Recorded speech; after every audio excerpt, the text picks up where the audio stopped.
whenever you guys are ready, you can just take a seat and we finally got it set up, man. Our fault.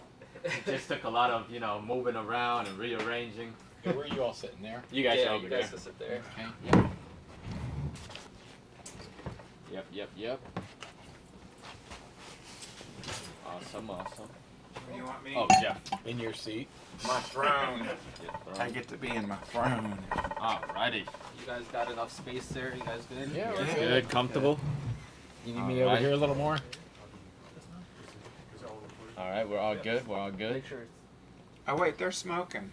Yeah. Yeah. That's why I gave you a cigar. Oh. And that wine. Yeah, we have to smoke. Oh. You guys want some wine or something? It's okay. Do you guys have a glass so we can pour out some of the root beer? Root beer. Yeah. Oh, they don't want to get affected while they're. Abel was over there. Abel, get some wine.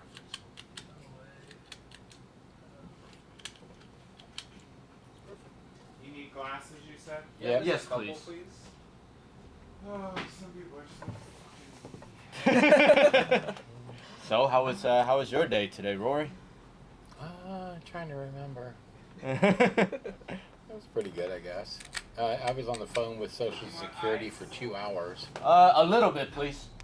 Oh, Social Security for 2 hours. Yeah, and then 4 o'clock came. I'm on hold still. I've been on the call since 2 o'clock.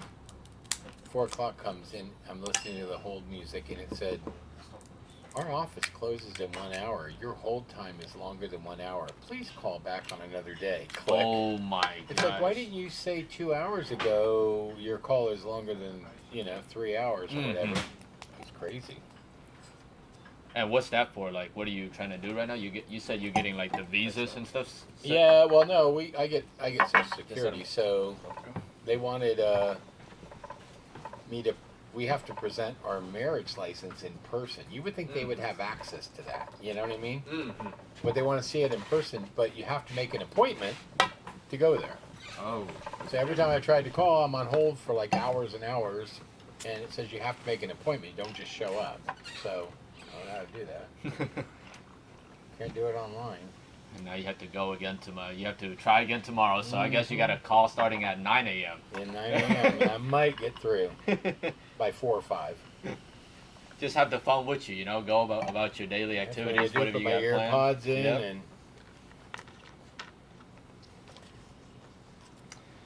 All right. Well, we thank you so much for giving us a stick of your time.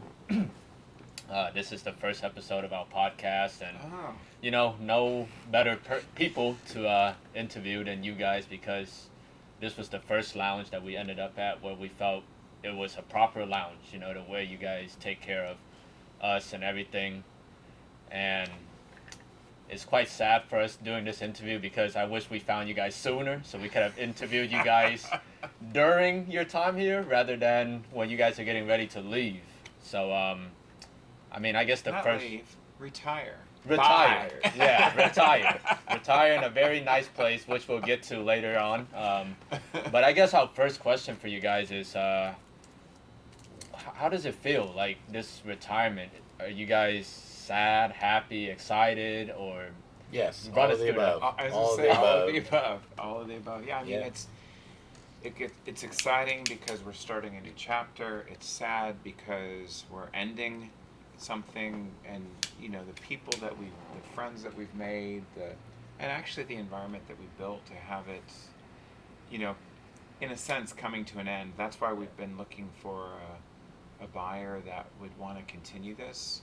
But at the end of the day, whoever purchases the building, it's their building and they can do what they want with it. So, but Yeah, but a lot of people talk about retirement. We've been talking about it for years, and they don't ever do it. They just keep sticking their big toe in the water to see, what it's like. And we decided just to go ahead and jump in because you wait, and then you're maybe health-wise not able to retire, or So did you have another number in your head? Like you were going to retire 10 years from now or something? no, No? it was just we kept talking about it. But we didn't actually have a date. well, And kind so of. we kept pushing it off, though. Yeah, We kept pushing it back, Yeah. pushing it back, and eventually you just got to say, we either need to do it or we don't. Yeah. And so, yeah, we decided to go ahead and do it. Why wait? If you have the ability to do it, so you plan, you get there, and you make it happen. So. Now, we set the closing date for here quite a few months back. But boy, it creeped up quick, didn't it? It did. It did. I mean, Yeah. we kept thinking that's so far away, November. And now it's the end of this 17th, week, and here we go. Here we are. So, but there's a lot to do after we close, as far as a lot of the. It's funny that people have said when they say, "What are you taking with you?" Because there are certain items here that we're taking with us because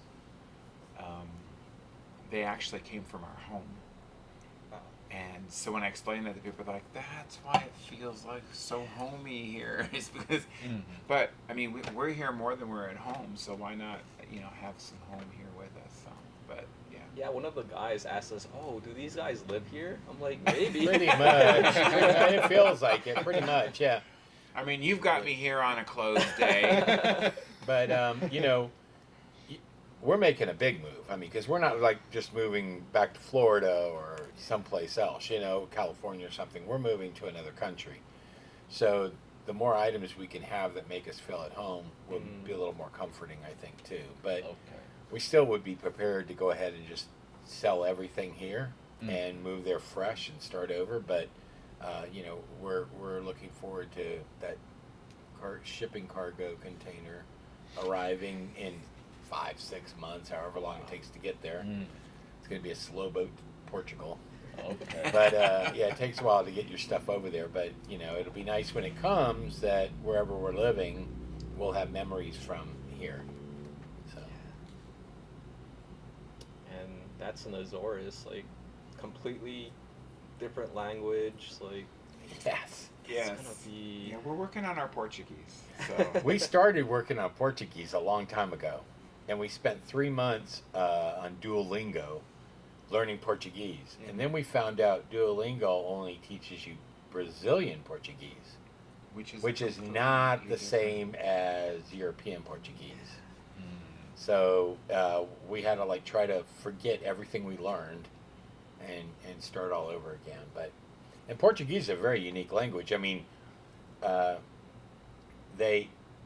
you can hear a Portuguese person say an entire sentence and it sounds like one word because it all just flows together. And they also will chop their language up. So they don't when you see it spelt out and you're learning and they're saying, "Oh, this is how you say this or whatever," when they're actually speaking over there, they only say a portion of the word, but everybody understands it. But they don't do the complete word always. So it's difficult. But when you're in full immersion, you'll learn it eventually. to me, it feels like a cross between Spanish and French. Okay. So And Pig Latin. if you're Gibberish. Portuguese, Gibberish. forgive him. Just forgive him. He knows what he's talking about. Hey, don't worry. I mean, coming from Vietnam, I know my language doesn't sound the most beautiful either. So, at least you guys are learning a smooth sounding language. So, Because I went to Vietnam for the first time, and Vietnamese. Whew, that's a. yeah. Well, I think I said this to you before. To Yeah. me, Vietnamese, any of the Asian countries, to me it sounds very stressful. And I mean, no, it's not, but it sounds very stressful to me. And it's a. I think we said this before. Okay, so when I was on an airplane going to Korea, in Air Korea, they said everything in Korean first. And I know you speak Vietnamese, but if you were to say, the captain has asked you to turn your seatbelt on, how would that go? So in Vietnamese, it would go like, "Xin chào quý khách, phi công đã bật cái đèn, gài seatbelt lại, xin vui lòng trở về ghế ngồi và gài seatbelt an toàn. Cảm ơn quý khách." See, I'm hearing this and I'm thinking the plane's going down. I'm like holding on to this thing going, "Oh my God, what did he say? What did he say?" And then the flight attendant goes, "Mary, have your attention, please. The captain asked you to turn your seatbelt on." So the captain has turned the seatbelt sign on. And I'm like, "Oh, thank God." Yeah, but to me it was so stressful. And I'm like, this plane is going down. But it's a beautiful language, but it's still to me, it was very stressful Actually, because the way you just did it was very. it was actually very soothing, calm. yeah, And so you should be a flight attendant for Air Korea. Well, no, but Or he speaks Vietnamese, Vietnamese. yeah. So anyway, yeah, but yeah, to me it was just. But we're looking forward to just kind of being absorbed into the culture.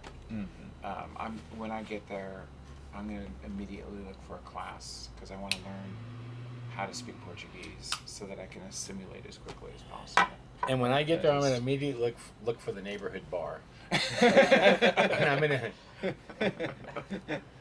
And I mean, going back to a point that you made earlier, you mentioned that a lot of things in here came from your home, and Like this table. This table, that picture. yeah, so Yeah, that but- brings me to like my question, because whenever we enter here, your favorite saying to us is "Welcome home," Yeah. Yes. and now I kind of understand now what you mean by "Welcome home," as in you brought your house to your place of business. So, we go to a lot of establishments, different cigar lounges, and it doesn't feel as homey as this. So Mi casa es su casa. yeah, so like, where would you say you learned the manner of, I guess, treating your patrons like family, and why, and like, what is your philosophy in doing that? That's. You want to go first on that? Well, Because mine has nothing to do with business. okay, and mine does. Okay, so my entire life, and there's been a long entire life. I mean, look at him. Yeah. So, has been in the hospitality industry. So, I've always, understood, I'm very critical whenever I go into any place, a restaurant, a hotel, anywhere, on the hospitality and how it's delivered. We have a philosophy here, the 10-second rule. If somebody walks through the front door, within 10 seconds, they need to be recognized, whether it's the bartender waiting on somebody behind the bar, just yells over, "Hey, welcome, I'll be right with you," or a server at a table just stopping what they're doing and just saying, "I'll be right with you," to be recognized. Because if you walk into a restaurant, you stand there for 20 or 30 seconds, it seems like 5 or 10 minutes. I felt if that. you're It not feels recognized. uninviting, And there's nothing worse than walking into a place and actually having an employee walk right by you and not say anything, not even acknowledge you're there. So we have that 10-second rule. And so, to me, hospitality, there's multiple things, and maybe we'll get into that later. But hospitality is definitely one of them. The making people feel welcome and accepted is extremely important the minute they walk through the door. And but there's other factors too that have to play into that. But I'll give you a couple good examples. So if somebody calls here, this won't happen after Monday, I hope, but when somebody calls here, it also rings here, but it rings our cell phones. So we have a Google number here. So we'll answer the phone on a day we're closed. We're closed on Tuesdays. And so someone will call us and say, "Are you open?" And we'll say, "No, we're not." But instead of just saying, "I'm sorry, we're not open on Tuesdays," and hanging up, which is what 90% of the places do, we would say, "What were you looking for? Are you in the Stone Mountain area? Do you want recommendations for a restaurant? Are you looking for cigars? We can tell you where the nearest cigar lounge is." So we will actually continue the conversation with them, finding out what they were looking for, because we're not available to them, but offering them some suggestions. If somebody comes to the door when we're in here waiting on a delivery in the middle of the day, I will get up and walk over, open the door, even though they're walking away now, they see we're closed, and say, "Excuse me, we're closed on Tuesdays, but what were you looking for?" And offer recommendations. That's just hospitality, and it's the way it should be. I mean, you call someplace and say, "Are you open?" "No, I'm sorry, we're closed today." Click. That should never happen. I mean, these people are looking. Just have that hospitality and talk to them, and so yeah. I mean, there's just situations like on Sundays we have a private event here in the morning every Sunday. And I sit out front, and if somebody's walking by and they're looking for coffee, we're serving coffee in here. So I'll just tell them, do you take cream or sugar? And I'll come in and get them a coffee to go. Mm. But why would you just not do that? I mean, that's just like, and then but the people are freaked out that I did that, and so in a good way. But, it's just, to me, that's the way we should all treat each other like we want to be treated.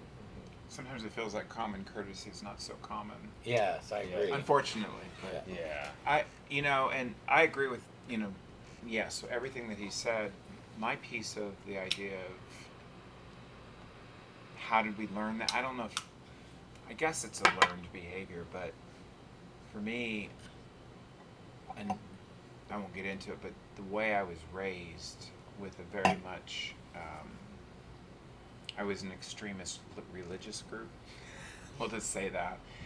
And I grew up with a very less than mentality where I felt that I was never good enough. And when I realized and broke free of that programming is really that grooming, if you will. Were you in a cult? No, I wasn't. No, pretty much. Pretty much. It wouldn't be labeled a cult today. Yeah. But it was a very, very Okay. legalistic, oppressive group. They felt, most people when you say Southern Baptist, oh, they're so strict. My group, which I'm not going to say names or anything just because of the podcast, but the group I was in felt that the Southern Baptists were going to hell. They were too liberal. Because they're too liberal. Okay. So, but anyway, breaking free of that programming and realizing that just to be the best version of myself is more than enough, good enough, whatever, however you want to put it. It kind of became my personal mission to make everyone I meet, or help everyone I meet to realize how amazing they are and how special they are. And that falls into the whole idea of greeting people and the way you treat people, and that not so common courtesy of taking that extra step to say, hey, I care about you. Because going out front and saying, hey, what were you looking for? That's saying, I care. And just letting people know that they're, and I will tell you, there's a few exceptions that have been here. You're not one of the exceptions. That you go, Well, not both. oh yeah. You go, oh yeah, I'm just gonna keep my distance on this one. But for the most part, there's always something about every person that walks through that door that you can build up and make them feel like they are as amazing as they are. Help them, not make. I feel like, but anyway. Oh. So, I guess another question I had that you guys mentioned about, shipping all of these items over to the Azores. Mm-hmm. Could you just walk us and the listeners into that process? What are the import fees like? Does Portugal have some kind of exemption Huge. No. for people that are moving there, or? Well, they don't charge you for the first, 100 days? They don't charge you the import tax, right? I'm not sure on that. Okay, it's something here. I don't know. We'll get back to that, but it's really just finding a shipping company. At this point, we have a quote from a shipping company for a 20-foot cargo container, and so I think we could very easily fill it up very quickly. Mm. But we're still going back and forth on, do we really want to bring that much stuff over? And then plus, then there's the family things. I don't want to take family heirlooms, if you will, to Portugal, where my family would have a horrible time getting them back. So I've been contacting family and saying, hey, you want this? Right. Certain family heirloom stuff we're going to go ahead and try to disperse among family here. But the important thing to do when you move to another country is price. What would it cost to replace all of our stuff? Our couch and our living room set, our dining room set, all the. Now, appliances have to be replaced because it's a totally different voltage over there, and you can't. They're 220. You know, these little converters you buy when I'm going over to Europe, they're great for hair dryers and little small appliances that don't pull a whole lot of anything. But for the most part, TVs, most electronic equipment, air fryers, all that stuff you need to buy over there. But looking at the other stuff you have in your house, what would it cost to replace that over there? And is it something you'd be happy with too? I mean, not everybody likes IKEA, so, but do you have antiques and things like that you want to bring over? And because the value is going to be about the same to replace everything as it would to ship it over. And you just need to look at the value and say, well, what is the value of my stuff? Is it less than what it would cost to replace it over there? And then you just replace it over there. And it's the fastest way is to replace it over there. Because you have to wait. Because it does take a while to come through. And yes, there is taxes on your stuff as it comes over. For instance, I don't remember what the car tax was, but it's ridiculous. Oh yeah. Unless you're driving a Maserati or something and you want to bring it over there, if you're driving a Toyota or something, just buy a new car over there and sell your one here. Because it's going to cost more to bring the car over than the value of the car. So, there's certain items and it's a matter. Every country is different. So, just do the research. If you really are looking to move out of the country to start a new adventure, just do your research. I mean, we live in the age of Google, for goodness sake. Yeah, you can, and I recommend Google Scholar over Google because it's a little bit more reliable. Yes. So I think if you want to move to another country, we did this. We had check boxes like what's important, like safety, economy, real estate, Government pricing, stability. government stability, friendliness, acceptance of immigrants, and so we did that check boxes. The Azores, Portugal, the Azores checked almost every box, and so that's why we chose that. And but I think the important thing too, and we've learned this just from watching a lot of YouTubes and such, is if you do move to another country or even go there on vacation, you have to realize that you're the foreigner. You are a foreigner, so you need to respect their customs, respect their laws, respect their language and everything else. And so, in Azores, most of the people speak English, but they really appreciate it, even if it's horrible Portuguese. They really appreciate it when you try to talk to them in their native language. So and things then like they might that. get so frustrated they switch to English. So don't go over with that mentality. Well, that's not how we do it in the United States, because they don't care. Yeah. That's not how they do it there. And so, you just need to go over realizing that you're the foreigner and embrace their culture, embrace their customs, and and their language, and so we're excited about doing that. Awesome. What about cigars? Like, are you guys bringing a whole? Well, yes and no. Okay, we want to. Or are you guys quitting? No. No. Oh, hell no. Hopefully that won't get you knocked off YouTube. But anyway, no.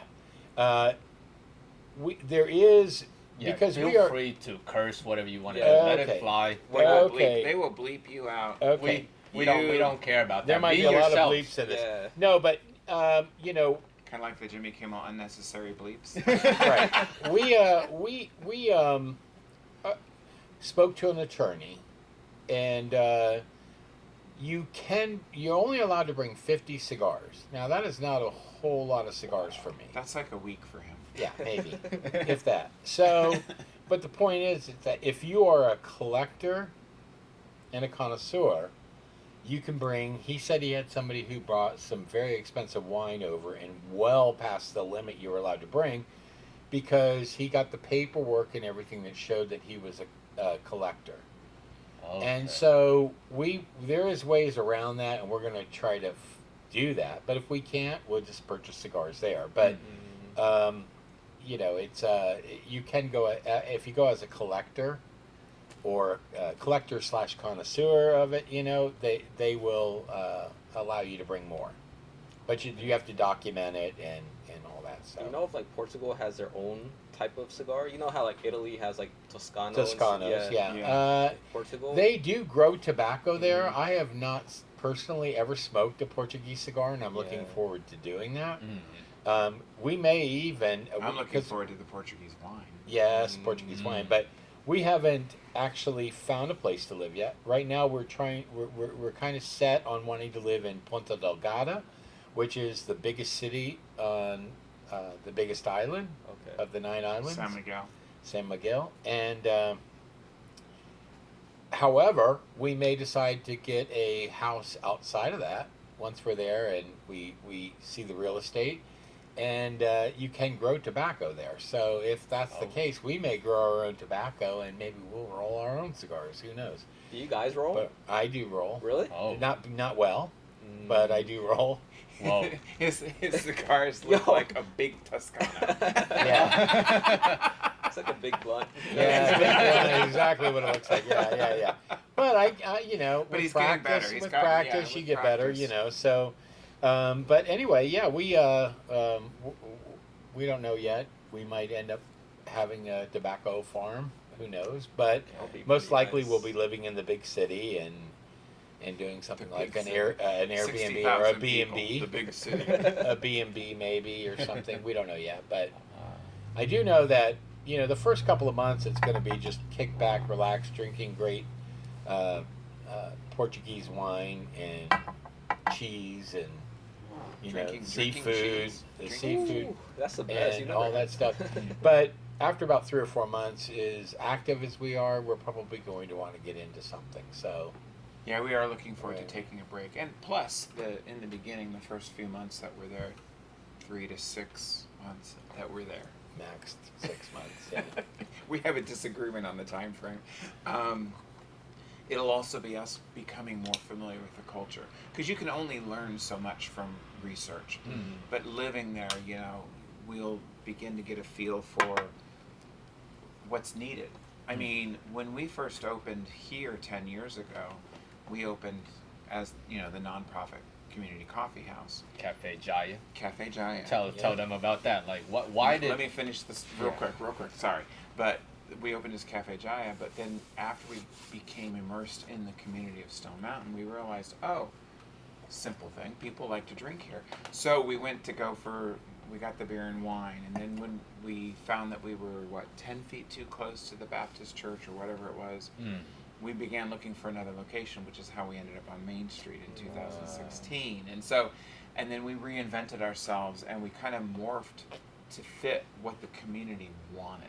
Okay. And then after COVID, we morphed just for survival, and that's a whole nother story of why we switched to cigars. So, to answer your question, sorry, I didn't mean to cut you off like that. We were looking. Actually, back then, that was our semi-retirements too. In a sense, we were looking to do something to build community. Okay. Rory's been very successful in owning his own businesses. I've been, I would say, Successful in making other people businesses- a lot of money. Yeah, making other businesses. My background is finance. But so we wanted to do something, and so the idea of the nonprofit community coffee house was that all the net proceeds after expenses, which is how it works, would go to charities in the Local community, charities, local yeah. charities. And so in the beginning, we had poker chips, and we had 3 charities, and when you made a purchase, you would vote for the charity you wanted to win that month. Okay. Being a new business, it became that quarter because it just really building that momentum. And even though our first year, we got the Atlanta Voice. We were nominated in 2014. Well, not nominated, we won Best Coffee House in Atlanta. Yep. Which was kind of fun. Awesome. But we did that with the idea of creating a place of community, and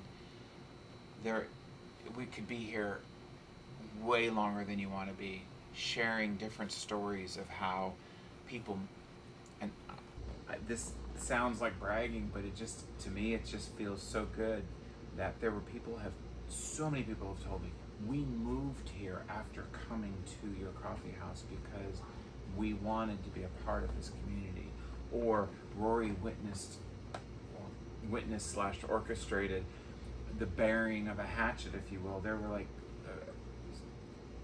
several different times, but there was one that's in my mind right now. I'm not going to say names, but there was this one particular person who did not speak to this other person for years. And vice versa. They hated each other. They just happened to be in the coffee house on JBR at the same time.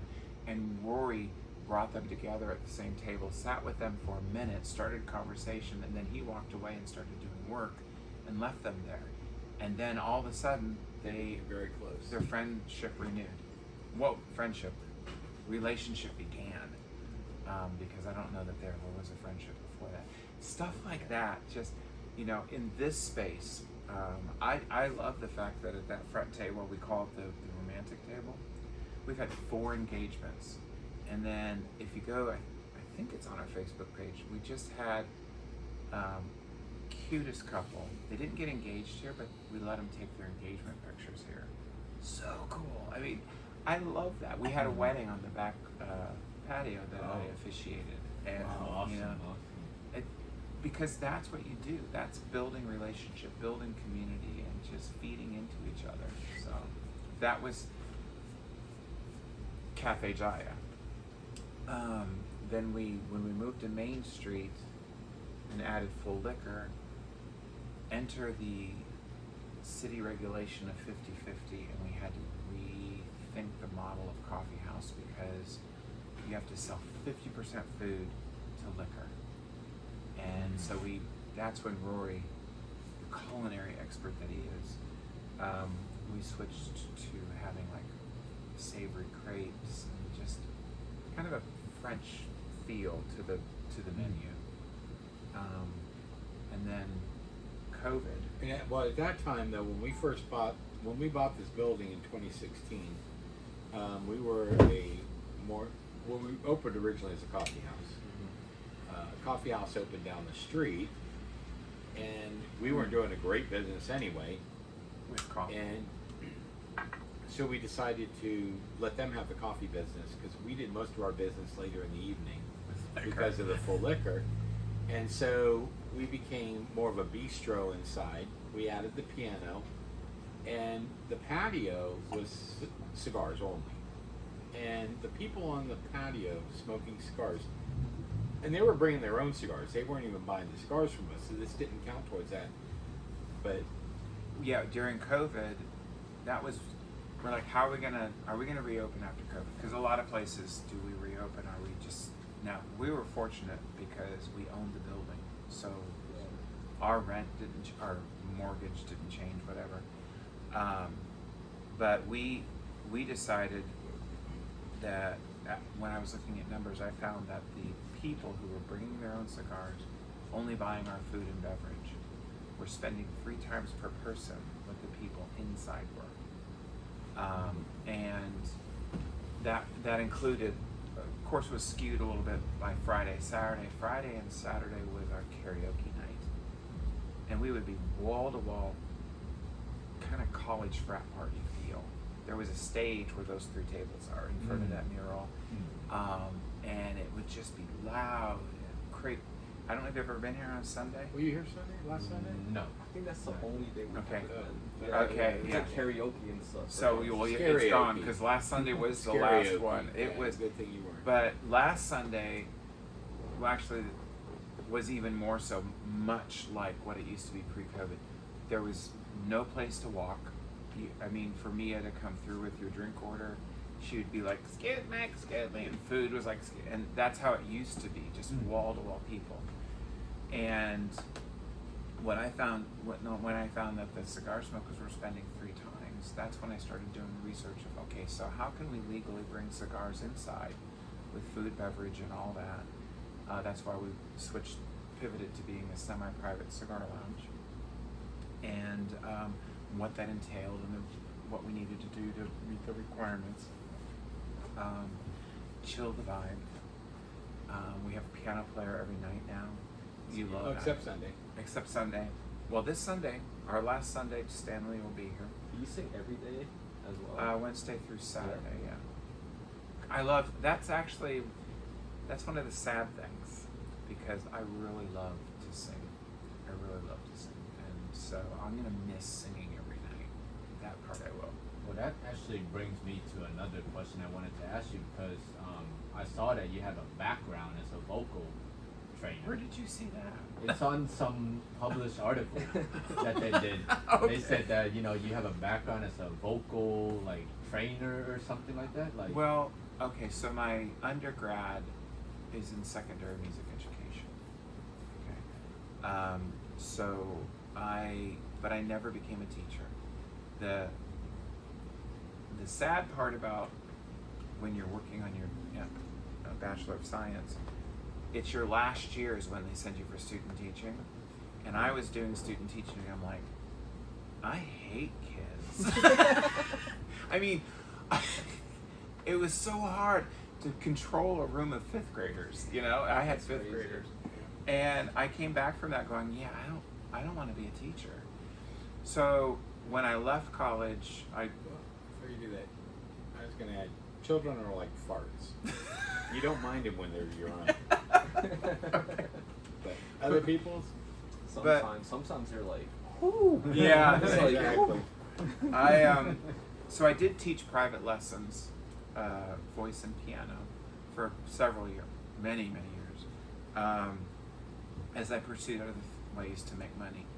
On a non-professional level, I sang with the Fort Lauderdale Opera Company. I was in a group called the Seminole Players. They did musical Shakespearean presentations, and so and I really enjoyed that. But so that is my background, was more operatic. But I tell you what, meeting Stanley, because he's very bluesy, black gospel feel. You've heard of The it. keyboardist. Yeah, and he kept saying, be free, don't be so tight, be free. And I finally started to loosen up and to really enjoy some of the things that are wrong. With using, you can do all sorts of, like Pat Benatar, for example, rock star. Do you know she started as an opera singer? She switched to rock. You even know who she is? yeah, I don't know who she is, guys. Okay, I'm you know what? sorry. Oh my God! I You feel just so lost your old. 40 and above crowd. We're sorry. Come on. We're gonna go and listen to her after this episode. Okay, so if you do, look for the song "Promises in the Dark." Okay, she's an old-time rock star. Sorry, Pat. But old-time rock, original, you know. But when she sings "Promises in the Dark," there's this one point where I don't know what the note is, but she is so up there, and you can hear her training. But for the most part, she has that grovelly. But because she had training, she knew how to use her voice to do that, and so she's one of the few rock singers that, at least from my recollection, didn't end up with vocal modes because of using their voice. She knew how to use her voice in a way. So anyway. Okay, That so was a real really quick. bad rabbit trail. You- You can Oh, no. cut all that out No, of the 'cause video. So behind the scenes here, they've got thousands of crew. Would you mind grabbing that bottle of wine off the Yeah, bar of for course. me? Thank you. No, 'cause- we'll put some of them to work. Well, actually, I have another question about, singing, because, whenever we're here, you close the night off with "We'll Meet Again" by Yes. Barry Lynn. Thank you. So I wanted to ask, like, out Oh, of you looked it up? out of all, It's a beautiful song. it's Oh a my great God. song. Which Out song? of What song? We'll meet again. My Did you favorite just start song. singing it because Like- you guys are closing, you guys are leaving, Yeah. or was it always? Well, What's it's my your- favorite why song did because it you- is the last song of the night. Why so did you it's my choose favorite song. that song out of all the other farewell songs? Because he used to rock climb. And what song did they play? I don't know who the artist is, but it's like it's closing time. I don't know if you've heard that song. It's Oh, yeah. I yeah, have they heard play that that. all the time. So I was wondering if it was like that. Well, actually, so we're going back to the late 70s now when I worked at a hotel. Mhm. And they always close the evening with "Where the Boys Are," because that hotel was the same hotel where The Boys Are, which was a movie, was filmed at. Before your time. And the theme song from that, they would close with that every night. So, you know, Jeff and I always talked about that, and we started closing originally with Happy Trails. Happy Trails. The Rory Rogers To song? you, No, you don't know that one either. So, Okay, so Look it up. Look it up. Happy Trails. Happy Trails. It was Roy Rogers and Dale Evans would sing that, and which he was related to. yeah. So he's He's Dale. related to Trigger. No, Dale Evans is Trigger my was great the horse. aunt, you know, by marriage. Oh. So Roy Rogers was a great uncle by marriage, whatever that kind of thing. But and I just really kind of discovered that about the same time we opened up over there because my mom was showing me this family heritage stuff, and she has this whole file of letters, correspondence between my grandmother and Dale Evans because they were cousins or whatever, or however that works. So we just thought it was funny, you know, and I grew up watching Roy Rogers, so it was, yes, I'm that old. And so it's a great song, Happy Trails to You Until We Meet Again. You know, who cares about the weather as long as we're together? That it's the same idea as We'll Meet Again. We'll Meet Again. Did you discover We'll Meet Again, or I don't know how we I discovered don't remember it, how we but discovered it. it. Just seemed to be the right song, better than the Happy Trails. And so so we just started closing with it every night because it's such a We'll Meet Again.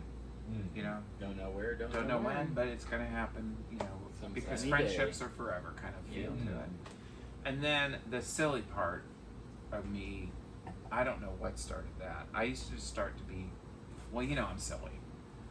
And so holding that last note out as long as I can hold it out just kind of became, oh, I remember what it was. I started walking around the room and singing without the mic to show that I didn't need a microphone. And you don't. And I don't. And I would walk out the front door singing, and then I would walk out to the back. Well, it just so one night I forgot to do it, and so I got up and I was holding the note while I went out the front, and then walked all the way to the back, to just on that last note, so that everyone would know that I sang the last song. And I thought, oh, this could be fun. So then we started timing it. And so the record is 37 seconds. The record is 37 seconds. But I really would like to reach 45, but I don't think I'm going to get there before we close. Yeah, so we have an AED on the wall over here, and I thought I was going to have to use it that night on it. But, yeah, and actually we've used that AED around the corner. Somebody came running down the road. Jeff just happened to be out front with some customers out there, and somebody came running down the road asking if there was a doctor anywhere, or does anyone know CPR? So he ran in and grabbed our AED, which is the defibrillator, you know, and followed them to the event center around the corner, and a man had a heart attack, and they were administering CPR manually. A nurse was there, unsuccessfully administering manual CPR. And when she saw the AED, she grabbed it from Jeff. She hooked it up. It acknowledged there was no heartbeat, and it shocked him, and he came to. And then didn't even want to go to the emergency room when the ambulance came. But they told me you have to go. You just had a heart attack. So it did actually save somebody's life. So Which it's is worth cool. having in Very here. cool. Yeah. I was in tears. I mean, I had nothing to do with it. All I did was run down the street with the AED, you know, and I'm standing there and I just see it happening where it actually, no heartbeat, and it took 2 shocks. I think it was 2 shocks. The second shock is when he came back, and it was just like, this is freaking amazing. You know, I was just overwhelmed. And now the event center has an AED, and other places are exploring getting AEDs. Yeah. So for your listeners out there, if you own a business, you should have an AED in Yeah, it. really. It could save somebody's life. You may Save never use someone's it, life. Yep. but boy, if you do have a chance to use it, it's very rewarding. Unless that you're you in save Portugal, somebody's because they have them on the streets. life. They have them on the streets. They have Wow. AED like boxes all down the street, which I thought was great. Well, at least in Punta Delgada. yeah. Wow. That's awesome. So that was probably not what you were planning on your conversation. No, Okay, that's so a great story. I'm waiting for those racy questions that make me uncomfortable. I know one question because he didn't know where we were from. Yeah, so Where are you from? so tell us about your origins, your childhood, what hospitals you were born at, why were you named Jeff and Rory? You know what elementary school, middle What school, time were you high born, school, you know? what time were you Okay. born? All right. Okay, Yeah, you start. some of that's like identity theft stuff. I You think, start. so, You start because Yes, yeah. What's your social security number? bank account number. Yeah. It's dependent on the pay. Oh, which is another thing about Portugal has 0.9% bank fraud. But it's also easier to get a mortgage here than it is to open a bank account. Yeah, over there. it's very. You have to go through more paperwork and details It to took us open a 6 bank weeks. account. Wow. It took 6 weeks to open a bank account before they still haven't allowed us to put. Oh no, we did finally put money No, in we're it, right? yeah, we got money in it, but we're waiting for online access because there's a matrix card and they mail you a pen and all this stuff I like it. Yeah, it took forever just to be able to put money in a bank account over there. I don't Yeah, it was I don't crazy. begrudge it though because I love the layers of security. Being that early on in my life I was a banker, I appreciate the levels of security that they have. Okay, So you were born in Des Moines. I was born in Des Moines, Iowa, in 1962. So probably Well, you know wait what? till you hear me. You know a bitch. Doors over there. Bye. No, it's funny. I don't feel as old as I am. I look in the mirror and go, "Who is this old guy?" But Right? Um, What's he doing in my bathroom? but I'm not going to tell you the hospital. But I was born on the cusp of Libra Virgo, which I'm not sure what that means. But I don't know. I grew up pretty simple, kind of upper middle class, where you went to church every Sunday. Wore a suit to church. My first suit, I was 4 years old. That's yeah. But I don't know. What else? I'm not going to give you my social security number or my. We'll So see. If I you would- keep on drinking that bottle. Okay. So I was born in St. Petersburg, Florida, and it was before they had hospitals. No, I'm kidding. I was born in 1959, and actually the hospital is Mountain Park Hospital, which doesn't exist anymore. Well, it's still there, but it's a different name now. It's Suncoast Medical Center or something. And I was raised in a small town called Largo, Florida.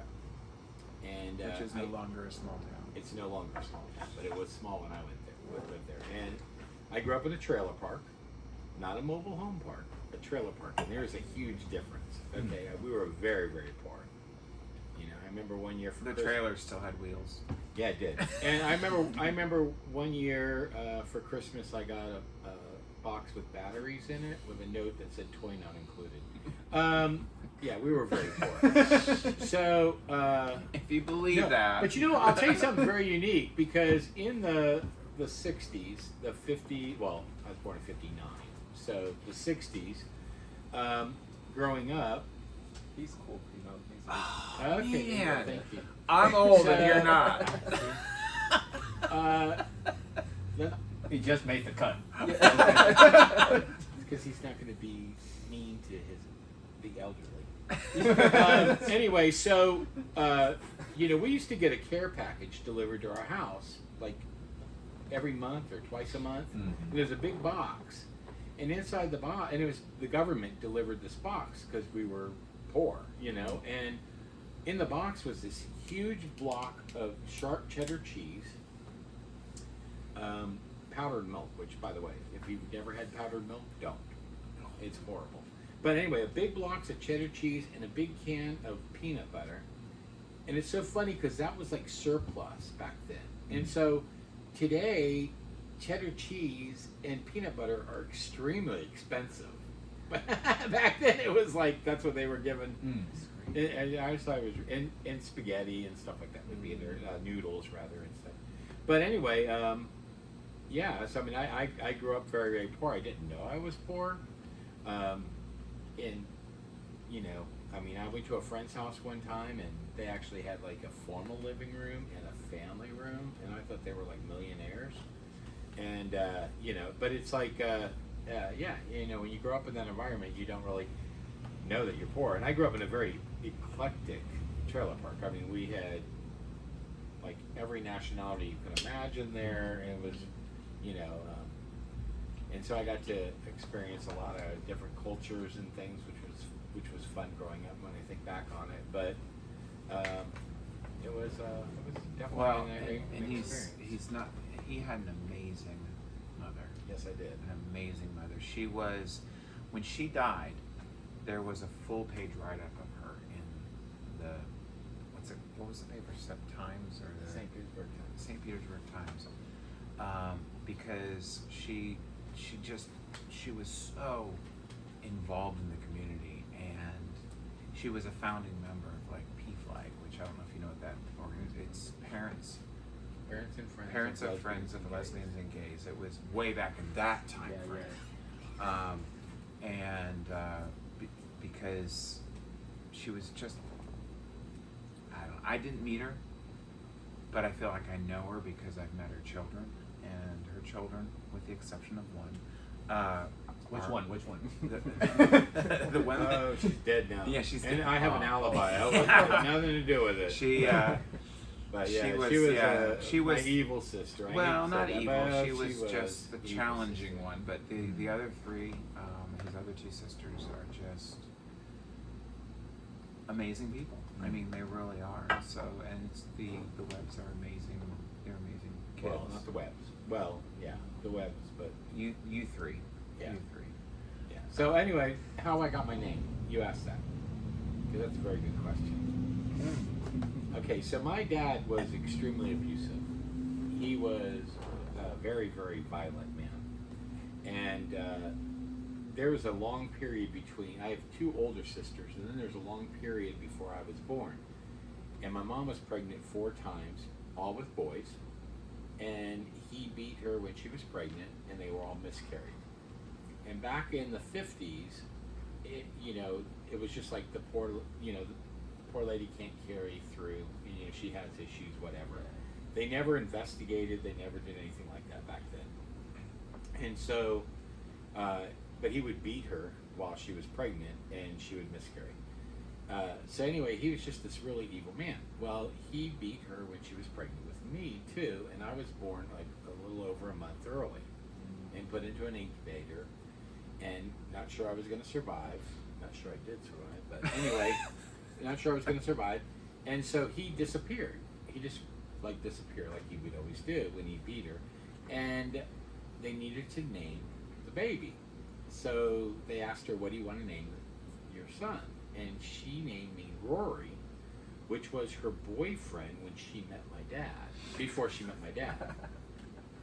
Wow. So it was her boyfriend, who I'm sure she wished she had married now. And they broke up, and she met my dad, and they got married. And so my dad has never once called me Rory. It's always son. Anyway, but my dad, he's passed away. And, I always say if we ever did a family reunion on my dad's side, we'd have to do it at the Florida State Prison to get a good attendance. Oh, His side of the family was just not good at all. And so, but I think I've, embraced that in that my entire life I tried so hard to not be that. Mm-hmm. You know what I mean? And so, anytime I get really, we all do this. We all say things or do mean things or whatever. Then I think to myself, oh, that's not me, and I'm not going to be that. So, But I think the big turning point for Rory in that whole journey was when he reached a point of gratitude for his father leaving.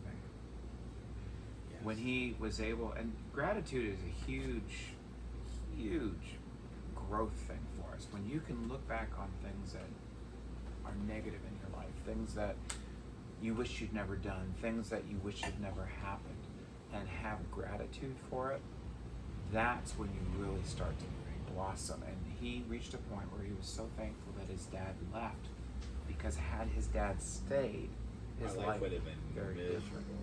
So He left when I was 2, so, and I used to grow up with a grudge that I I grew up without a dad, and so I but you- used to always be like, But you also had those visits. So there's some, and we're not going to get into that, but he had some horrible, horrible visits visits with as my a dad. child growing Yeah. up, because the parents being divorced, but Rory would still go see his dad, and there was like one, I'm just going to, well, that's not, never mind. yeah, It was just like that. horrible, horrible stories.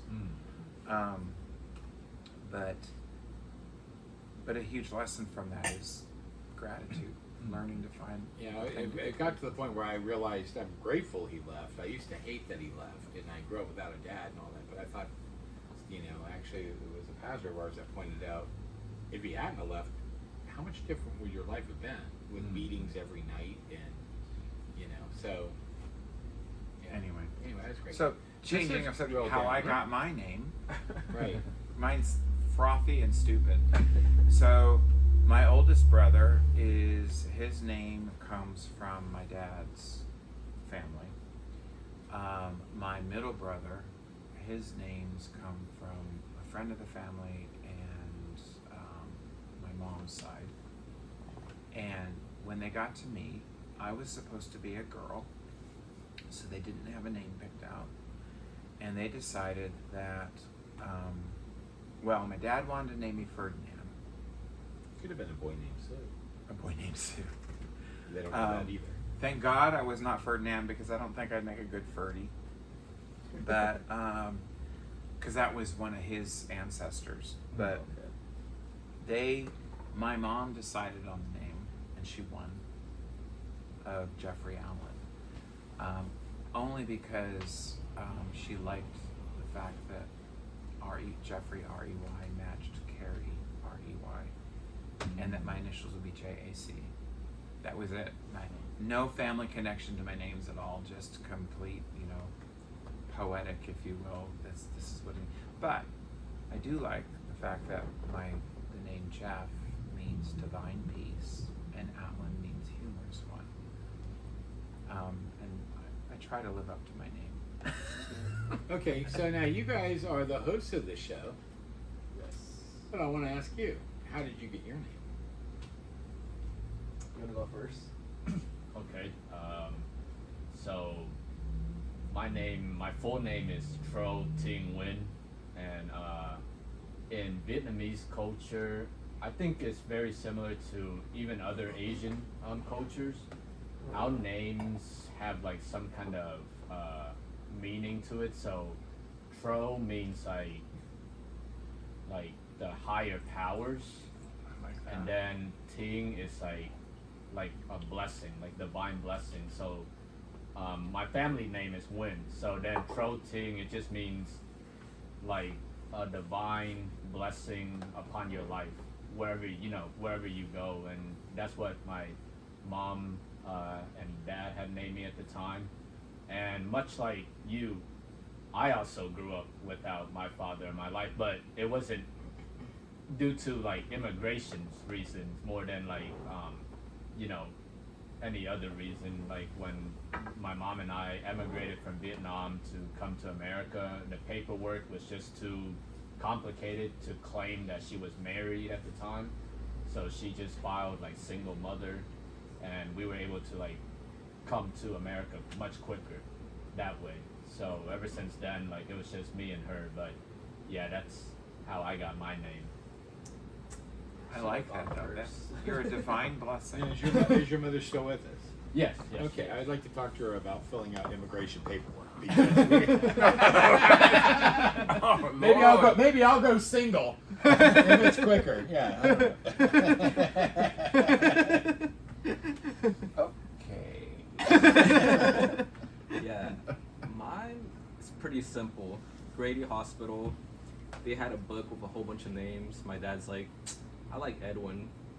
Name me Edwin. That's it. Like, nothing. So like me, no connection to history, no connection, no but have you special- researched what Edwin means? Because you know what, sometimes the meaning of your name plays an impact on your life. I researched it maybe like 2 weeks ago when we spoke the other day because we were talking about it, and I never knew. Searched it up. It says, You're such "Oh an my ash." god." It says, "Oh my God." No, he just ashed himself. He did. It means like a And he's loyal burning his friend, a labels. good friend. You know, Sorry. Edwin means good, loyal friend. That's all I could Oh, find. You know, that's so good though. I like that. Hopefully- I'm sure he agrees with that. Yeah, definitely. You're burning your labels, so you might want to peel it. Oh, well, before I do that, I just wanted to tell the viewers what I'm smoking on today. It's a San Cristobal original, and I'm gonna take the label off because it's getting down to that point. So yeah. Yeah, and I'm smoking La Roma de Cuba original blend. Yeah. What do you Yeah, guys? cigar. What do you We're guys smoking our house stick. Yeah, the house stick, We're over here, which so, you can only yeah. get here. And, Yeah. and for another 2 days. Yeah. 3 days. So I have the Connecticut. You have the Maduro. No, I couldn't. You have a Connecticut. I tried to connect it. It's I was pretty smoking good. a It's so Habano smooth, earlier. isn't it? I mean, I was Yeah. smoking a Habano. that was earlier. the one thing that Rory did that a lot of times you go to a cigar lounge and the house stick isn't that great.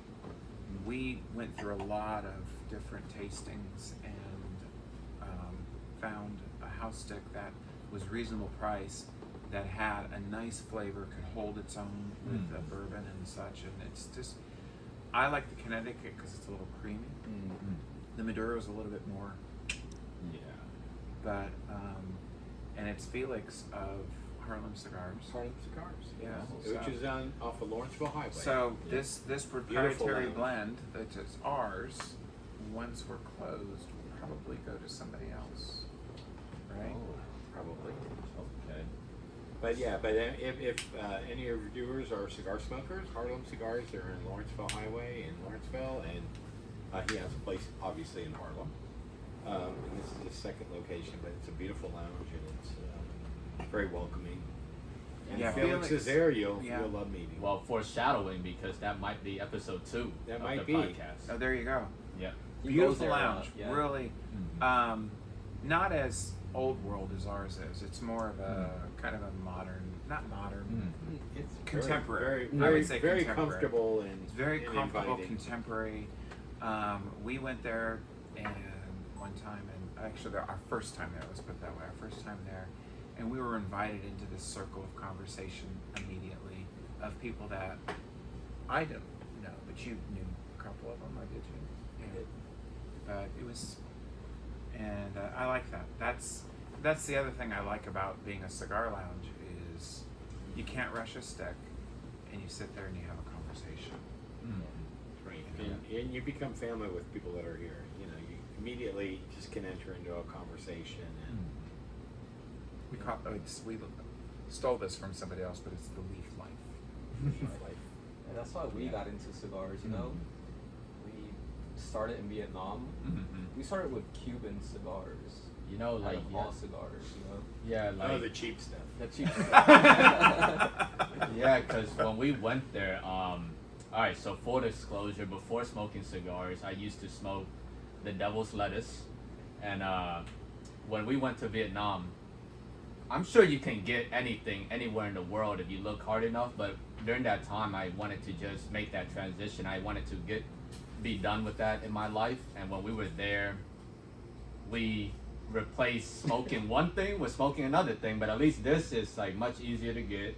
It's like what you say, you know, like you just walk into a cigar lounge, you buy it, and you can sit down and have a conversation with everyone. Whereas the Devil's Lettuce, Yeah, you can get 10 to 20 years and and we had to find Totally a place, legal. you know, to like, you know, we had to like duck off somewhere to like smoke that. So yeah, when we were there, we were smoking just, you know, they had Cubans there and we tried it, and at the time we were novice, so who knows if those Cubans were real or not. They claim to be Cuban, we'll just say. Yeah, They there's a were. lot of Cuban cigars. Yeah. out there. yeah, still, if it's a hand-rolled cigar, you know, you can't go wrong. Yeah, yeah. And really, most like tobacco are Cuban seeds that were moved to other countries. Yes. So you're really And you know, if you're smoking a true Cuban Cohiba, the label on it is embossed. And if it's not embossed, if it's just printed, you're smoking a fake. So that's one way to know. Another way is if you look at the box, when you open, first of all, there's seals and stamps on the box that will indicate that it is a true Cuban. And when you open it, all the labels will be perfectly across. If the labels are a little bit off or whatever, those aren't true Cubans. Oh, So, gotcha. There's all those little things that. I actually just started smoking during COVID. When we were shut down, Rory would sit on our back porch smoking cigars as he does. that's a funny story. And I just got tired of sitting in the house by myself. So I'd go sit on the porch. And I really started to enjoy the aroma. And I thought, I'll just try one. And so that was when I tried one, and it was so cathartic. Because you sat there in the moment. You didn't rush around. You smoked the cigar and you stayed there and had a conversation. I just gotta say, I used to go out there in 38-degree weather with the blanket on, Oh, this is kind and of a true. cap on, and smoke my cigar. Jeff starts smoking, and winter comes, and what happens? I come out one day, there's plastic up, there's a heater back there. I've mounted a TV. Well, I mounted the TV before that. Before that, But- still, it was like, okay, well, this is great. Now, Well, so- but you know what? and an in air all purifier fairness- back there. In all fairness, these are all things that he could have done for himself, right? I could have. So, but some people don't have as much motivation as others. Hey, what? Some people from Iowa can't handle the cold. Those of us from Florida, we do. That's so crazy that you're being from a tropical place and you just tough the cold out, and you're from Iowa and you're just like, oh no, I got Yeah, but so, Maybe it's because he's from Iowa, so he understood. Hey, we could heat this up. This is Right. what we do in Iowa. So, well, and the thing of it is, I acclimated. I mean, I lived in Florida from 1985 until 2003. And so you get used to that climate. I can't handle it's funny. As a kid, I'd walk to the mailbox in cutoffs and barefoot in the dead of winter. There'd be piles of snow, and I'd walk down the cold driveway. I'd go get the mail and come back to the house. Didn't even faze me. Now it gets to 58 degrees, and I'm like, I can't do this. It's weird how your body changes, and I don't want to go back. I like that was one of the check boxes. We did not want to, because there are some countries that would be very welcoming of our marriage. Yeah. But who wants to live in the fucking north? Yep. I don't. We didn't want to live in the cold. The Azores is like the lowest it gets is like the high 50s, and perfect. the warmest it gets So is in I'll the high still 90s. be taking my sweaters because But high year 50s round. is cold. Yeah. Was there a cigar that made you, oh, this is the aha moment of like, this Okay. is an amazing cigar. I want to keep smoking. I want to keep Like, I've been smoking since I was 14. 14. I told you I grew up kind of in a redneck environment. Yeah. Okay, and so I was into country music. The people in the trailer park were, and I mean, we're talking about. It's not like they were all like Southern good old boys, because we're talking about Muslims and Italians and black and but we all seemed to like country music for some reason, and maybe it was the trailer park part of it. But anyway, we like country music, and so we smoked cigars, or cigars we called them, but. We were smoking machine-rolled cigars, like Havatampas, White Owls, kind of on the same line as Swisher Sweets and stuff today. They were all machine-rolled cigars you could buy at a convenience store. And, the rock and roll kids smoked cigarettes. But I never smoked cigarettes at that time. I did go through a bout with that. But anyway, so I was smoking these cheap machine rolled cigars most of my life. In the 80s, early 80s, I was a flight attendant, and we were in New York, and we were staying at the Plaza in New York. That's where they put us up at. And the captain said, I'll buy everybody a drink down in the Oak Room, which is the lounge in the hotel there, which is like a gentleman's club. It's beautiful wood walls, oak walls and stuff, and it's a beautiful place. And he said, I'll buy everybody a drink if you want to come down. Just take your wings off. You have to wear a coat, so wear your uniform, but just take your wings off. And so we went down there, and I saw some people smoking cigars. And I asked the bartender, I was like, where can I get a cigar? And he said, over in the humidor. Now, I had never been in a humidor in my life. Mm-hmm. So I walked in the humidor, and there's this little Cuban guy in there. And I said, yeah, do you have any Habitampas or White Owls? And of course he laughed because they're all fine cigars. I mean, it's like, you're not going to find that there. And I said, no, I'm serious. And so his demeanor totally changed. I said, just give me one of your least expensive cigars. Well, he went over and reached up on the top shelf, which should have been my first warning, took down a cigar and gave it to me, cut it for me and stuff. And I went over and I sat down at the bar and I was smoking the cigar, and it was amazing. I mean, it was like I'd never had anything like that before. I think that combined with the ambiance and everything else of the room and just, but it was the best cigar I ever had. And of course it was a $40 cigar. Now this is back in the 80s. So that would be like a $70 cigar today. And I'm like, that's like a week's paycheck, But I paid my bill for that, reluctantly. But when I got back, I was based in Orlando. When I got back to Orlando, I found a cigar store, and I went in and I asked the guy. I said, this is my experience. This is what happened. Can you, coach me in smoking fine cigars? And so that's when I actually got introduced to it. And I've never smoked a machine rolled cigar since then. Yeah. So, but yeah, I mean, it was life changing. Yeah. Do you know what cigar it was, or was it like a I have no Maduro? idea. I don't even know what cigar it was. I don't know anything about it. That was a long time. That was a long time ago. The 80s. Couple of years before you were born. Yeah, So when were you born? We were born around like the 70s, Yeah, Oh, okay, Yeah. so they were we're about there. they were So born in the prepubescent, 70s? prepubescent. Yes. Oh my God. Like 78. oh, you're old too. Yeah, Don't like, be- that's why we're, I'm not we're, Social Security old yet, but you're old.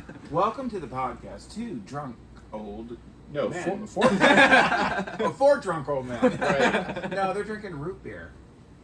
hey, they don't have to know it. Did I just It's whisk. It's bourbon. What are you talking about? Bourbon. You are such No. a wannabe. Well, Root usually bourbon. I do cognac or bourbon. Yeah. But I didn't want to be affected for this interview. Oh, I did. So that actually brings me to another question I have with you guys. So when you guys, we hear pairing all the time. People pair this cigar with this drink and stuff like that. So when you guys look for a pairing with cigars, what is your philosophy into that? I know when we've been here, you tell us that your favorite is the bamboo. Bamboo. And- Bamboo rum, baby. And if I recall Clear correctly, you say you prefer like a cognac. I do. We have it's not an expensive cognac, but Shea. Shea. Well, actually, that one, and there's a Hardy 1864 is another nice one, and these are just lower middle, maybe middle. I'm not a connoisseur, but I drink what I like, I smoke what I like, so then as far as pairing though, we do a pairing the first Wednesday of every month, and Well, we would do a horrific thing. Our sales reps in the liquor store would come in with a big not liquor store, liquor distributor would come in with several big rolling bags filled with liquor. because we do not do tastings. That we're moving from pairing to tasting. We don't do tastings on a night that we're going to be open, so we'll really do it on a Monday. We couldn't. Or Tuesday. We couldn't. Yeah, because because we get trashed. But anyway, usually we end up picking the last ones because we're so drunk. No, I'm kidding. But anyway, they come and they do this tasting with us. And you only do a little bit. And you only just do a little teeny bit, but you try sometimes 10 or 14 bottles, And truth be told, the cigar never the taste of the cigar, the flavor of the cigar never changes, but the alcohol does. And so we would light up whatever cigar we were going to be offering that week, and we'd be smoking it as we're doing the tasting. And it would actually change, you know, the profile of the spirit that we were tasting. So that's how we basically did it. But I'll be honest with you, Scotch, rum, bourbon, cognac, all go well with cigars. They all go well with cigars. But the cigar will change the profile of the spirit you're drinking. Once there was one time, and I don't remember the pairing. We didn't do the pairing, but we were testing, and I recall that whatever spirit it was that we tried with the cigar that we were doing, the spirit actually did overpower the cigar. Yeah. It was such a, I bet it was a Scotch, because it was peaty. And it just, we're like, yeah, no, that won't. It was just too much for the particular, because I think we were doing it in Connecticut at that time. That Scotch would have been better with like a Maduro wrapper or something like that. Right. So there is a nuance to pairing them, but for the most part, you're pretty safe with a rum or a bourbon. But if you wanted to try to figure out what the pairing should be and stuff, if you're doing this at home, am I on camera over there? Okay. Is you can actually blow into the glass and let it smoke the alcohol. Wow. And then afterwards then taste it. And of course this is wine, but wine also goes well with cigars. And actually, we have a And see, smoker. that did actually change the profile of that wine. Wow. We have a smoker. You can smoke wine. Actually, coffee is really good smoked. We use bourbon barrel chips to smoke the. Typically, it's old fashions, but you can do wines. You can do any spirit that can fit into the smoker, and the smoke enhances the flavor. Yeah. So. Because we don't drink alcohol, so we're pairing it with, we're trying root beer, different sodas, coffee goes amazing. So you don't drink any alcohol? Okay. So. That's why we had to sell the place, because they weren't contributing. Yeah. I mean, it's just going downhill because of these losers. No. Gosh, I've never thought about pairing with non-alcohol. Coffee. Coffee is great. Yeah, Coffee and amazing. cigar is great. And unfortunately, we're closing. But if we were staying open, I would say we have a wonderful decaf. Our decaf is water treated in Switzerland, and so it doesn't take. Sometimes decaf can be bitter. Yeah. It's not a bitter decaf at all. And so if it's late at night and you don't want to mess with the caffeine side of things, find yourself a good decaf coffee, and that would pair nicely with a cigar. And you know what? If you guys come in this weekend at any point, you can get a decaf coffee and actually ask Mia, our bartender, to smoke it for you. You can actually gonna try smoke that. coffee, and it's really good, and it does change the whole taste of the Although coffee as well. it's smoked with bourbon barrel chips. Does that count as? No.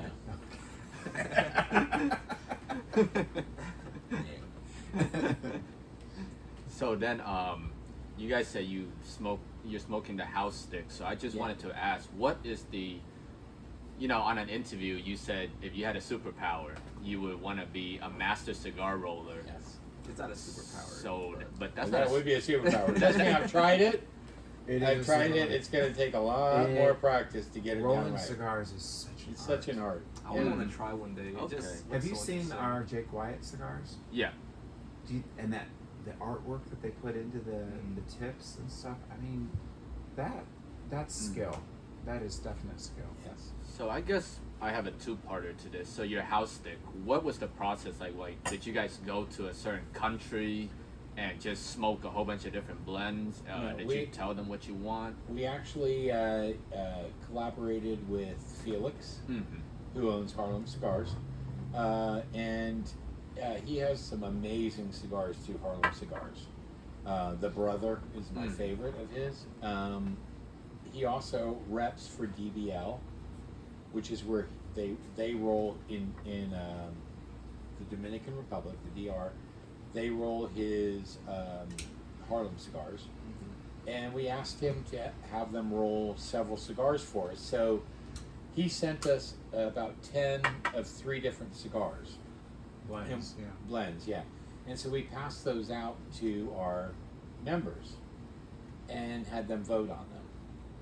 And everyone picked the same cigar that we have. So that became our house cigar. And so again, it's not a cheap cigar.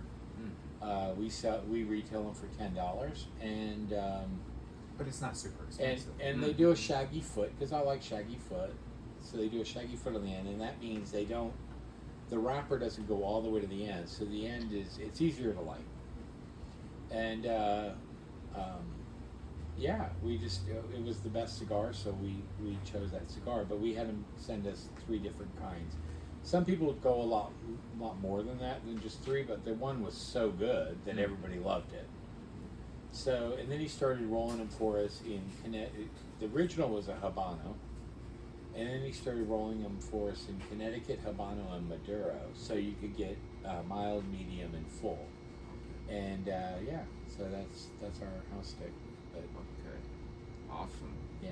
So then, like, the next part of that question is going back to your superpower of cigar rolling. You know, people tell us there are levels to cigar rolling, and I think level 9 or something, what they call it, they're like the masters. Like, only the level 9 hands can roll like those top-notch like cigars for any brand. So, what distinguishes from level to level, like based on your knowledge? Of I think cigar rolling? the finished product, and so how fast do they roll them?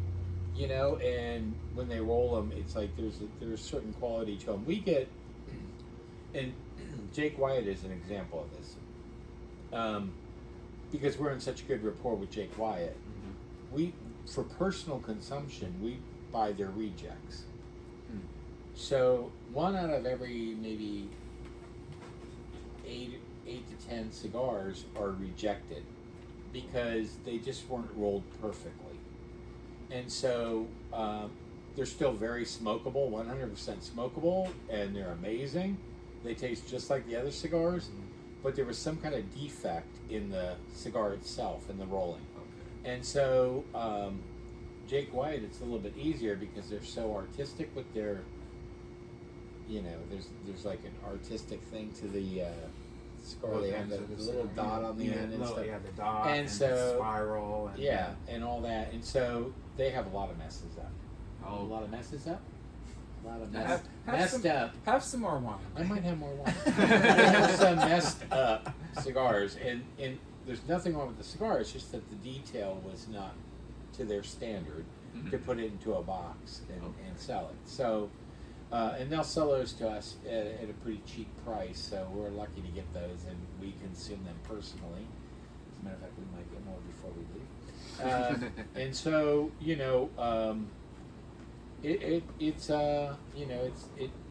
I would say the level.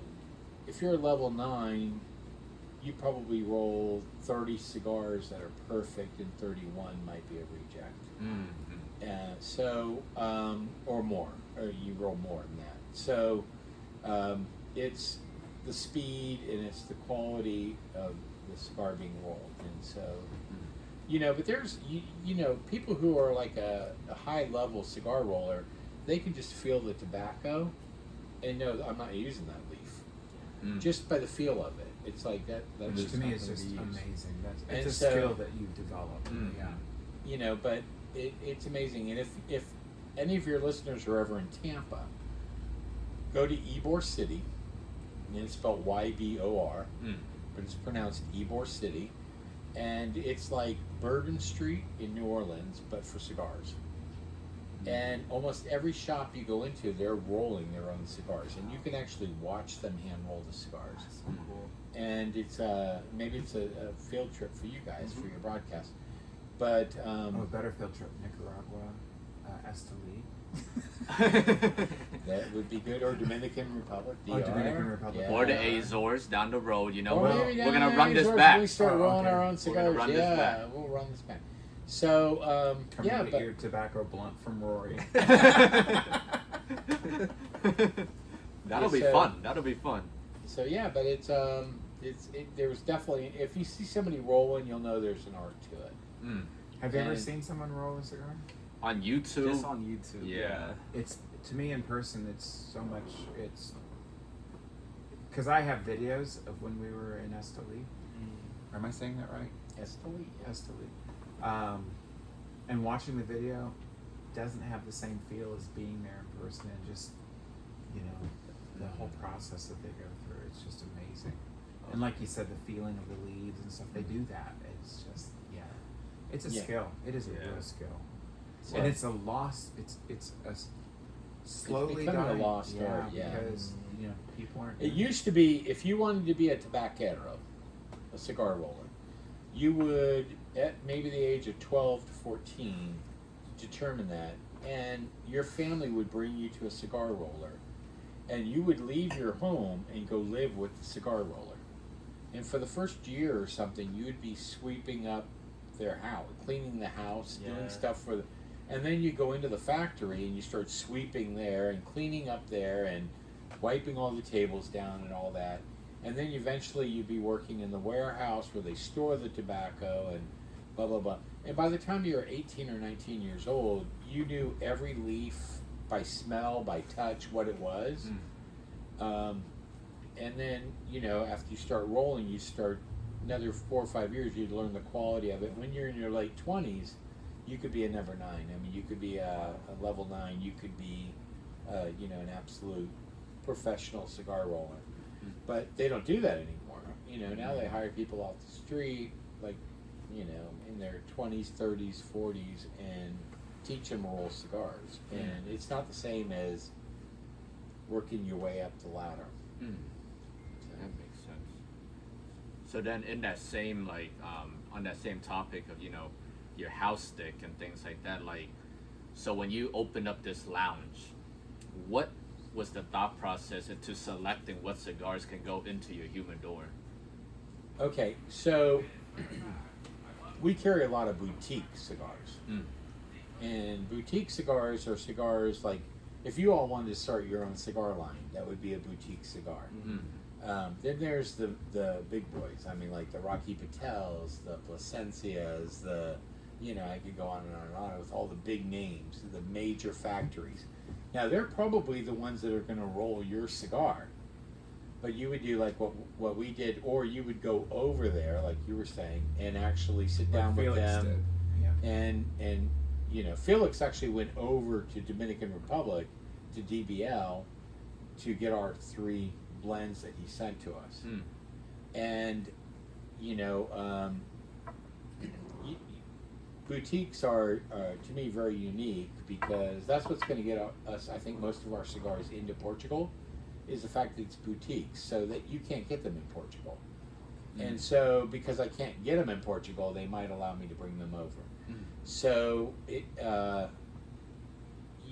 picking out the cigars, it originally started off with us consulting with Mike Turrentine, which, and I hope I got his name right, but it's spelled Turrentine, so I'm sure I did, but I've never asked him about his last name. But Mike is a wholesaler locally. Normally, when you set up an account like with a big company like Rocky Patel or Drew Estates or Plasencia or somebody like that, they have like $1,000 minimum order. You got to order like all these cigars. GTO, I think we spent about $6,000 or something when we first opened with them, and they're semi-boutique, but they're a very large boutique. Yeah. So they're well known in a lot of states. So, we conferred with him and said, we're opening up, what do we need to have in our humidor? So he told us like the top cigars that are selling at that time. Then we would have these boutique people come in and say, hey, try my cigar.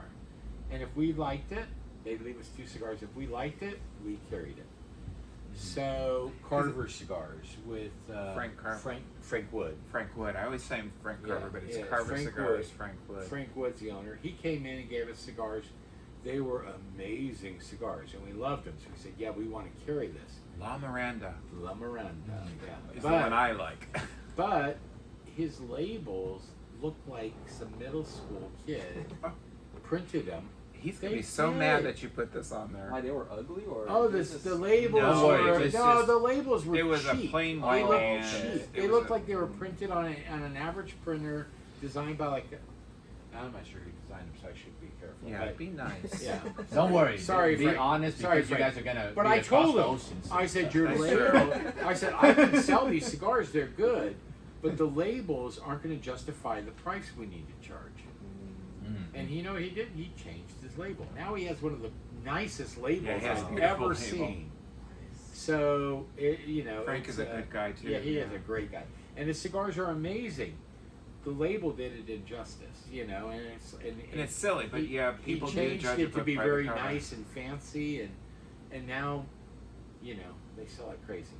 So Well, and then there's also Kenny from Stargate. He has Kenny some, from Stargate he has came some in, good cigars and too. he represents Remember Cuba, which is a great cigar. He represents Stargate, which is his brand, and he represents what's the other one? Remember Cuba, Stargate, something else. He's Have you gonna heard kill me of for Stargate? not remembering it. Sorry, Sorry, but anyway. but we're retiring. See, that's Yeah, why we there can't you go. remember anything.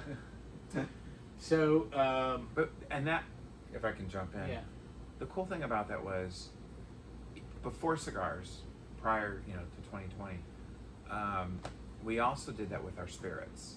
Mm-hmm. So we have very different spirits than most bars because we first started trying to support local, like local distilleries or small distilleries. yeah.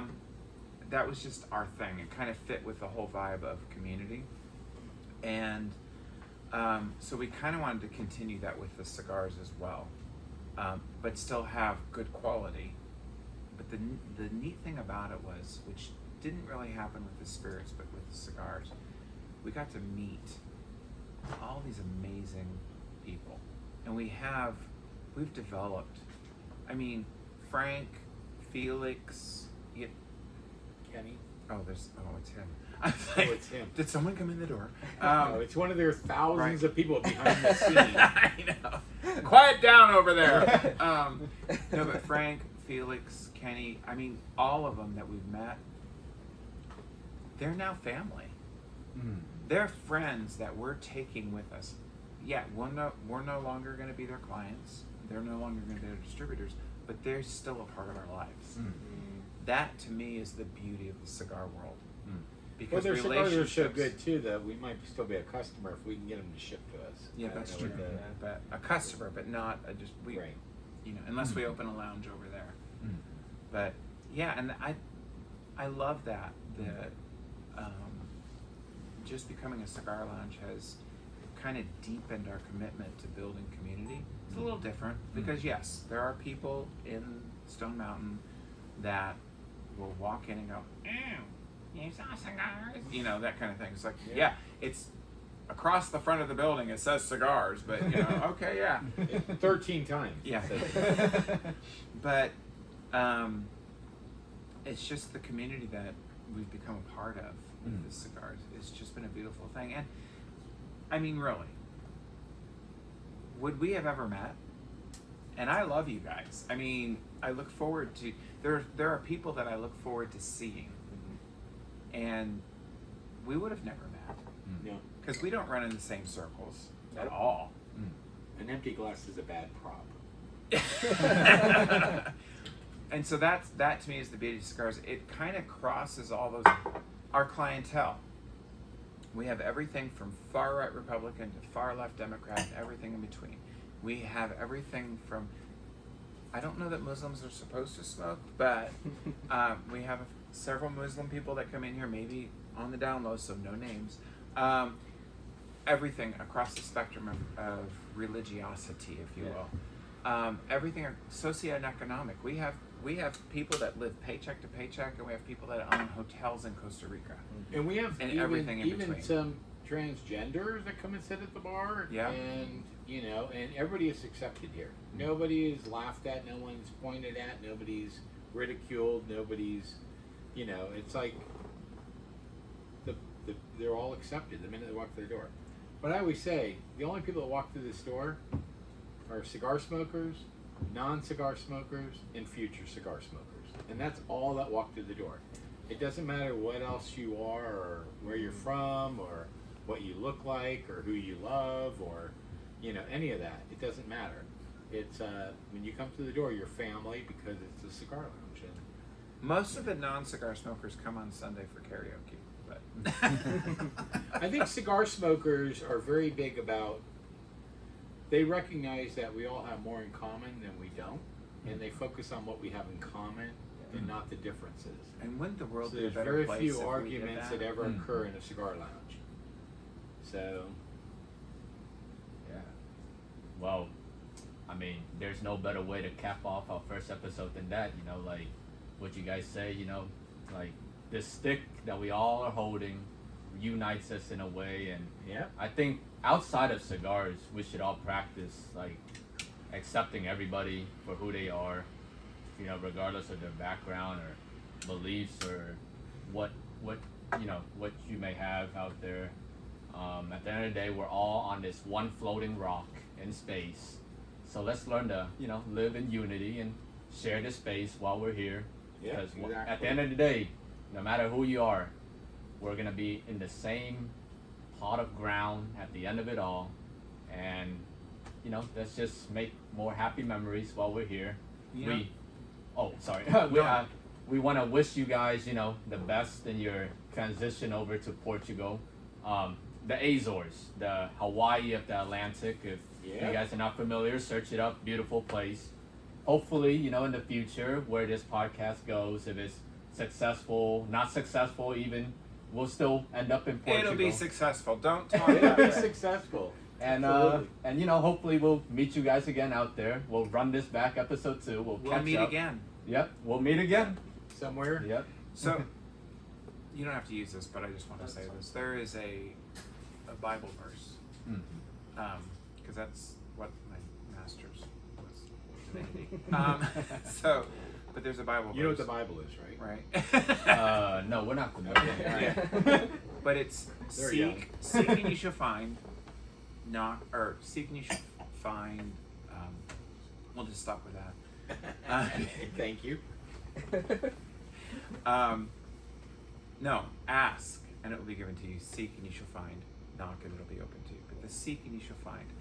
I'm a firm believer in that, and I think this crosses all various lines of religiosity. You always find what you're looking for. If you look for the commonality, you will find it. If you look for the differences, you will find it. If you look for success, you will find it. If you look for failure, and I'm not just talking about our eyes and our words, it's also our attitudes towards ourselves and towards others. That's also a sense of seeking and asking it's a subconscious seeking and asking.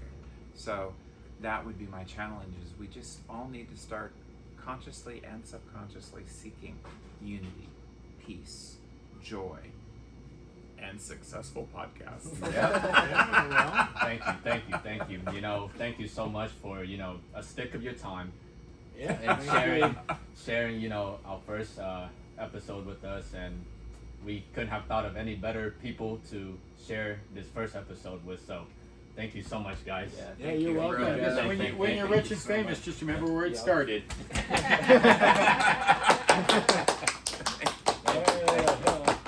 And to all the cast behind the cameras. The Even though cast you- of thousands. Even though you scared me. Cut.